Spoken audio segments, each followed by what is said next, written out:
ഹറാമിയത്തുൻ മാ ഗർറനി ബിഹറാമി. എങ്ങനെയാണ് എൻ്റെ മോനിൻ്റെ കൈ വളക്കാതിരിക്കുന്നത്? ഞാൻ എൻ്റെ സ്വന്തം പിതാവിനോട് ഇത് ചെയ്തിട്ടുണ്ടല്ലോ. അതുമാത്രമല്ല, ഇവന് ജന്മം കൊടുത്ത ഉമ്മ ഹറാമിയത്തായി വ്യഭിചാരം ചെയ്യുന്നവളായിരുന്നല്ലോ. ഞങ്ങളന്ന് പ്രേമിച്ച് അങ്ങനെ കല്യാണം കഴിച്ചു കൂടിയതാ. നിക്കാഹൊന്നുമില്ല. ജാഹിലിയ്യ കാലത്തെ പ്രേമ കല്യാണം എന്ന് പറഞ്ഞുകൂടാ. ഞങ്ങൾ അങ്ങനെ അങ്ങോട്ട് ലവായിട്ട് അങ്ങോട്ട് ചേർന്ന് ജീവിച്ചതാ. പിന്നെ അതിലുണ്ടായ കുട്ടിയാണ്. ജാഹിലിയ്യത്തിലെ നിക്കാഹ് പോലും നടന്നിട്ടില്ല, പിന്നെ ഇസ്ലാമിലെ നിക്കാഹ്.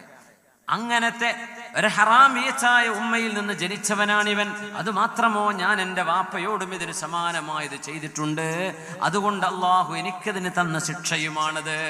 അപ്പൊ വാപ്പാക്ക് വല്യാപ്പാനോട് ചെയ്ത് ശിക്ഷ കൊടുത്തു, ഈ മകന് വാപ്പയോട് ചെയ്ത ശിക്ഷക്ക് മകനും അള്ളാഹു ശിക്ഷ കൊടുത്തു. ഉമർ റളിയല്ലാഹു തആല അൻഹു അത്ഭുതപ്പെടുകയാണ്.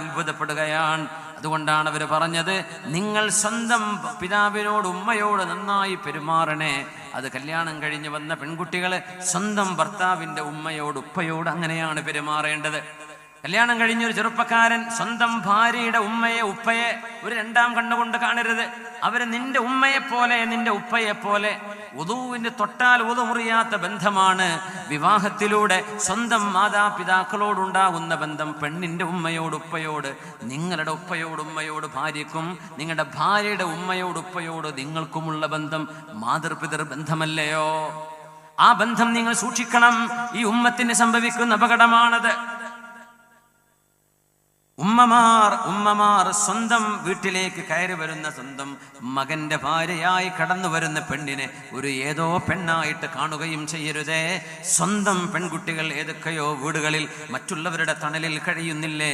അങ്ങനെ എൻ്റെ മകന്റെ കൂടെ കഴിയാൻ വന്ന, എൻ്റെ മകന്റെ ജീവിതം പകുക്കാൻ വന്ന എൻ്റെ മരുമകൾ എൻ്റെ മോള് തന്നെയാണെന്ന വിധത്തിൽ ഉമ്മമാർ സ്വന്തം മരുമക്കളോട് സ്നേഹത്തിൽ പെരുമാറണേ. അവർ നിങ്ങൾക്ക് മക്കളാണ്. അപ്പോഴാണ് ആ മക്കള് നിങ്ങളോടൊരു ഉമ്മയെ പോലെ പെരുമാറുന്നത്. തെറ്റുകൾ സംഭവിച്ചത് തിരുത്തുകയും പുറത്തു കൊടുക്കുകയും പൊറുപ്പിക്കുകയും ചെയ്യുക. റസൂലുള്ളാഹി സ്വല്ലല്ലാഹു അലൈഹി വസല്ലം തങ്ങൾ കുടുംബ ബന്ധങ്ങളിൽ വരുന്ന ഈ വിപത്തുകളെ വളരെ ഗൗരവത്തിലാണ് പഠിപ്പിച്ചത്. ലൗ കുൻതു ആമിറൻ അഹദൻ അൻ യസ്ജുദ ലി അഹദിൻ ലഅമർതുൽ മർഅത അൻ തസ്ജുദ ലി സൗജിഹാ.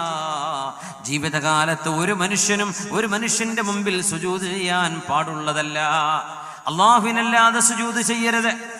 സുജൂദ് അള്ളാഹുവിനെ മാത്രമേ ഇബാദത്ത് ചെയ്യാവൂ. ഞാൻ ഏതെങ്കിലും ഒരു മനുഷ്യനോട് സുജൂദ് ചെയ്യാൻ പറ്റുമെന്ന് പറയുമായിരുന്നുവെങ്കിൽ എല്ലാ ഭാര്യമാരോടും അവനവരുടെ മുഅ്മിനീങ്ങളായ സജ്ജനങ്ങളായ ഭർത്താക്കന്മാർക്ക് വേണ്ടി സുജൂദ് ചെയ്യണേ എന്ന് ഞാൻ പറയുമായിരുന്നു. പക്ഷേ അത് പാടില്ലല്ലോ, അതുകൊണ്ട് ഞാൻ പറയുന്നില്ല.